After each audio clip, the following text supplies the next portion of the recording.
আসসালামু আলাইকুম ওরহমতুল্লাহি ওবরকাত।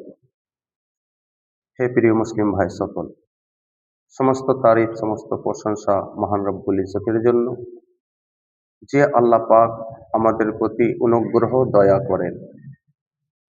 আমাদের এই মাহে রমজান মাস চলছে। প্রকৃত মুসলমান আমরা আল্লাহ সুবহানাহু তাআলার অশেষ রহমত লাভ করে থাকি। আর আল্লাহ সুবহানাহু তাআলা আমাদেরকে বিশাল একটা সুযোগ দিয়েছেন। মাহে রমজান মাস প্রথম 10 হচ্ছে রহমত, দ্বিতীয় মাগফিরাত, তৃতীয় হচ্ছে নাজাত। কথাটা হচ্ছে যে মুসলমানরা চাহে যে আমার রব আমার প্রতি খুশি হোক। রহমতের জন্য আমাদের জন্য আল্লাহর কাছে দোয়া করতে হবে। মাগফিরাত, গুনাহ করেছি, জাহান্নাম থেকে বাঁচবো কি করে, সেই নৈকট্য লাভের জন্য আল্লাহ রসুল সাল্লাল্লাহু আলাইহি ওয়াসাল্লামের সুন্নত থেকে নিয়ে তরিকাগুলো মুসলমানরা তারা ইত্তেবা করে রসুলের, এবং জাহান্নাম থেকে বাঁচার জন্য দোয়া করে।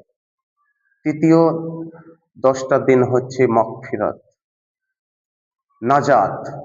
এই নাজাত সম্পর্কে আল্লাহর নবী মুহাম্মদ সাল্লাল্লাহু আলাইহি ওয়াসাল্লাম বলেছেন যে শেষ 10টি রাত, যে শবে কাদার, কথাটা হচ্ছে যে শবে কাদার 21, 23, 25, 27, 29।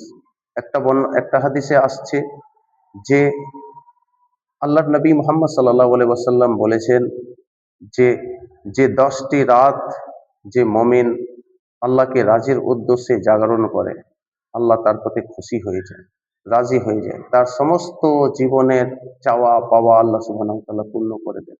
আমাদেরকে বেশি বেশি দোয়া পড়তে হবে। আল্লাহুম্মা ইন্নাকা আফাবুন তুহিব্বুল আফওয়া ফাফু আন্নি, আল্লাহুম্মা ইন্নাকা আফাবুন তুহিব্বুল আফওয়া ফাফু আন্নি। এই দোয়াটা বারবার পড়তে হবে।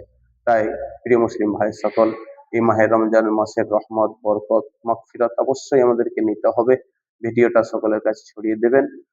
ভিডিওটি যদি ভালো লাগে একটা করে শেয়ার, একটা করে লাইক, একটা করে কমেন্ট করবেন।